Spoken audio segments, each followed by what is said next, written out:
This is the new show, Get Up with Jalen Rose and Michelle Beadle, and I like. I can't say I like Jalen Rose in this format. I like Jalen Rose better when he was with Jalen and Jacoby. I think he still does that show, but he seems more laid back, and that environment seems more conducive to his personality. He's a little bit more buttoned up on this show. I don't think he's that comfortable yet in this environment on this show. But it's good that he's gotten elevated, in ESPN, and the brother's doing well. Jalen is from the 5-5, Michigan 5-5 with Weber and Juwan Howard and all those guys, Jimmy King, and he had a pretty decent career. He went to a few NBA teams down to towards the end of his career. He even spent some time with my Chicago Bulls, a couple seasons there. But I like Jalen. I like that he's honest and he has a lot of insight on what's going on, and not just the NBA, but sports in general. So let's see what they're gonna say about the Houston Rockets and the Golden State Warriors game too. This is the biggest game of the season for the Rockets. Ball to Gerald Green, goes up strong. Chris Paul showing all the handles tonight. A rout of the defending champs. It's two things I took from that game too. One was that Golden State came out lackadaisical. You often get that from teams that are full of themselves. Golden State is an arrogant team, make no doubt about it. They are arrogant, and they deserve to be arrogant because the last four seasons, they have kind of dominated the NBA, winning 2 titles and going to the NBA Finals 3 straight years. And I think this is going to be their 4th year that they're going to go to the NBA Finals. But I think the Rockets are going to put them in a tough series. I think it's going to go 6 or 7.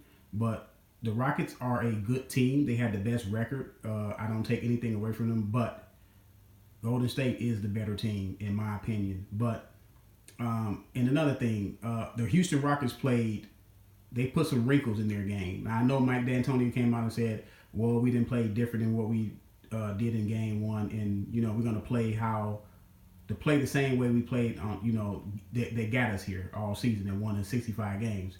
But he did put some wrinkles in there.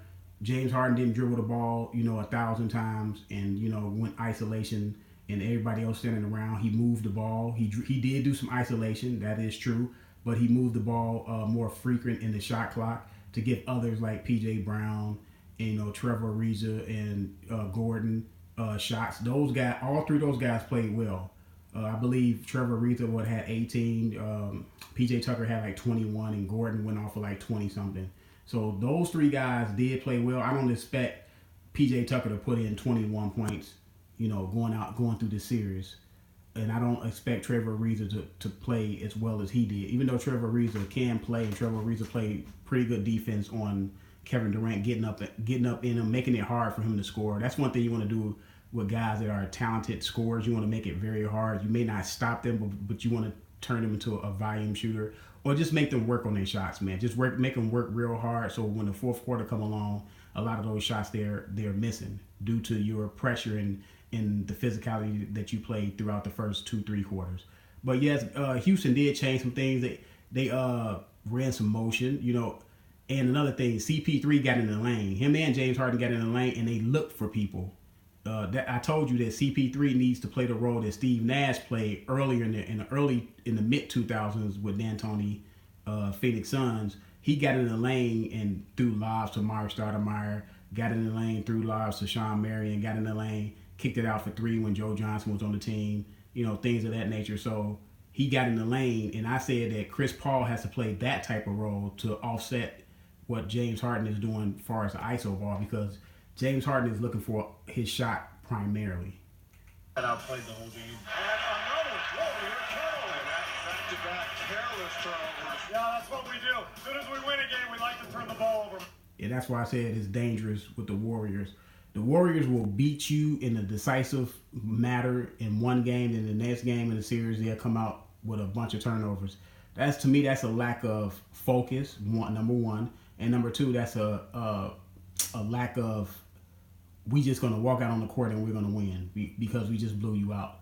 But you have to come in with an understanding that the Rockets are desperate in game 2. So you have to be even more desperate than them, Because if you win this game, then you put a stranglehold on the whole series. Then you definitely going to win the series because the Houston Rockets will have to beat you 4 out of 5, and that's just not going to happen with you having the games that you still have to play at your house. And I hate when these pundits say, well, take game 1 and you did what you were supposed to do. No, you take as many of games as you can take. I don't like when players come out and say, well, they did what they were supposed to do. No. That means you didn't do what you were supposed to do. Because the same thing with the Boston Celtics series. You hear, the Cleveland Cavaliers players saying, well, Boston did what they were supposed to do. They won their 2 home games. What kind of sense does that make?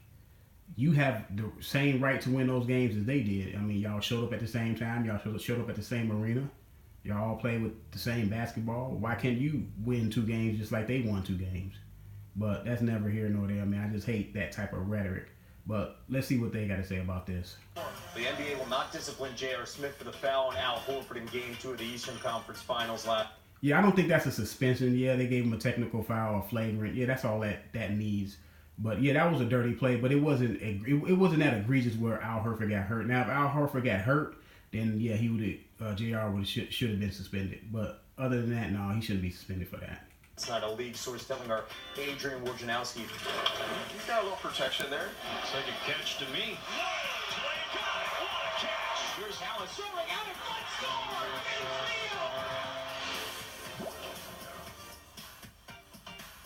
And here we go. Good Thursday morning, one and all. Thank you for getting up with us on ESPN. We're ready to go. I'm Greeny. That's Beagle. That's Jay.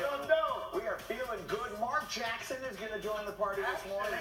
Looking forward to that. We'll talk all about what happened last night because the Warriors were thinking about a sweep, and the folks at Houston said, not so fast. Well, to me, there was no chance the Warriors was going to sweep Houston. Houston is they are too powerful on offense to get swept. They're going to win a couple games in this series. Yeah. James Harden, Chris Paul, and company, they knew their season was on the line last night at home, and they played that way, especially early. Here we go, coming out hot. We got Chris Paul grabbing a loose ball. We got P.J. Tucker in the corner for 3. And that would be a theme on the night. Well, that's already better than the first game. He would drill 5 threes on the night, and then they're turning defense into offense. We got a steal. We got a fast break. The Houston Rockets just came out more physical, more aggressive, more locked in. Golden State was lackadaisical. Like I said, a lot of times Golden State can get too arrogant. Let's hope they don't. They better hope it don't come in and bite them in the butt with that being arrogant and not being focused. You got to be focused on every game. This is the playoffs. And in the end, Daryl, feel free to throw this one down for me. Okay, sure, I'll do it. CP3, 16.6 assists in the game. Warriors, meanwhile, were turning it over. They had 7 turnovers in the first quarter, only 9 in the previous game. And then we got Eric Gordon getting hot. He was 6 of 9 from 3 on the ball game. And the ball movement by the Rockets. And Eric Gordon finally showed up and realized that he's in the playoffs. He's been having some bad playoff games, even before this series. He finally showed up. P.J. Tucker showed up and hit 5 threes. Like I said, P.J. Tucker is not going to play like that every game. Him and Eric Gordon stepping up was the difference in the game. This is a team that didn't pass the ball. Okay, look at this. Look at this. They continue moving it for the wide open shot. Rockets had 16 threes in this game. Well, that's how you play real basketball. Passing the ball gets there faster than you dribbling the ball. I mean, that's just common sense. That's one-on-one, class one-on-one, how to play real basketball. A lot of these guys playing AAU and they used to playing this one-on-one dominant basketball game and not used to passing the ball or giving the ball, just passing the ball intelligently and playing intelligent basketball. They are, talented players, but a lot of times, a lot of these guys are not smart players, man. State just 9 of 30 from 3-point range. Now, Kevin Durant said, we're not going to let this be easy for you. Durant was really the only member of the Warriors who showed up in a big way last night. You see him going around Capella there for the jam. Yeah, Klay Thompson and Steph Curry struggled. Steph Curry, he's still not shooting the ball well, and Klay Thompson is up and down with his shooting, and those 2 guys didn't really show up, but I expect those guys to show up in Game 3. And Durant, I expect Curry to go off in Game 3, have a 28, 30-point game in Game 3. had everything working. The pull-up 3, he scored 38 points. 18 of them in the third quarter, 18 of the team's 29. But despite Durant, the Rockets adding to their lead in that third, and Chris Paul, a huge part of the reason why, going strong and drawing the foul. And like I said, Chris Paul is penetrating, getting into the lane, putting the defense back on their heels. That's what he should be doing. not going one-on-one like James Harden. Chris Paul is not a one-on-one type isolation player like that. Watch the moves here from CP3. He didn't have a huge night offensively last night, but he ran the show and look at the little. There we go. Oh, no. That's on Nick Young. That's not good. That's not a good moment. Fourth quarter, Rockets pulling away. You got Gordon with a step back three. He had 27 in the game. So did James Harden, who didn't have a particularly good night, just 3 of 15 from 3, but it was enough. Rockets win it by 22 points. They even up the series, 1 game apiece. We just did everything a little better this game than we did last game, but it was the same schemes. No, Chris, the scheme changed. Y'all threw some wrinkles in the scheme. The scheme, y'all didn't do what y'all did last time and do it better. Y'all moved the ball. Guys was moving without the ball. Guys, you in particular was getting in the lane. You didn't really get in the lane like that in game 1 and look for people. James Harden also got in the lane and he was looking for wide open people. He was just going one-on-one last game. So, no, I mean, they like to have this, notion that they played the same way they played the first game. No, they didn't. We pushed it. We just tried to push it, play a little faster. We are who we are, and we had to be who we are. We just did it better, longer. Guys believe it, and we're not going to change anything up. It would be silly on my part to panic. I mean, you don't do that. We're very comfortable about who we are, and we can beat anybody, anywhere, at any time, playing the way we play. Now, some people might not like it. Hey, sorry. For the most part, it's just a frustrating night all the way around. They made some adjustments, got other guys involved, and they made plays. And that's kind of how a series like this is going to be. Game after game, it's going to be a chess match. And Steph Curry just need to come out and have and play well and play more consistent. They need him and Klay Thompson to play more consistent. Tonight, we just didn't make enough plays to stop the momentum in this building, and that was the difference in the game. All right, so there we have it. Now we're 1 game apiece, and the statistics are going to show that the Rockets played very similarly. Their offensive numbers are going to look very similar in terms of the number of ISOs. Yet if you watch the game, Jalen, it seemed to me. See, that's why you don't watch statistics all the time, man. That stuff lies. You watch the game. Believe with your eyes, what you see with your eyes. That statistic stuff, that stuff sometimes it can make sense and sometimes it doesn't make any sense.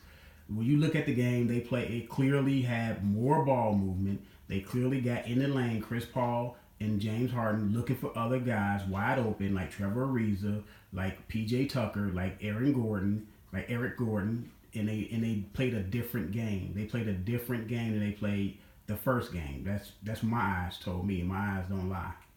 They look like a different team. What did you see? A couple of things. When you look at the statistics, you're right. It's going to look similar. Number of ISOs exactly the same, basically. The number of passes exactly the same. The number of assist opportunities exactly the same. But I got a handful of things that were way different. All right, let me see. They played with a pace and a purpose. Thank you, Jalen. They attacked Steph Curry on defense. They made faster decisions. They made smarter decisions also. Not just fast decisions, smarter decisions. Played extra small ball. Less Capella, no Nene, barely played Bamute. And lastly, the role player production was up, in particular with Tucker and Ariza, who were 15 for 18. The reason why their production was up because James Harden and Chris Paul was getting into the lane, getting them easy, wide open shots, and keeping those guys in rhythm. And those guys get to touch the ball because of the ball movement. Versus game 1, when they were 3 for 11 and combined for 9 points. Tucker had 1 point in game 1. And he had 27 left. Well, yeah, you're going to have 1 point when James Harden dribbled the ball 500-600 times and playing one-on-one basketball for like 3 quarters. But like I said, though, it's going to be a good series. It's going to be a hard series mentally and physically for both teams. But I look for the Golden State to win it in 6 or 7. That's just my prediction. I'm out. Subscribe to the channel, man.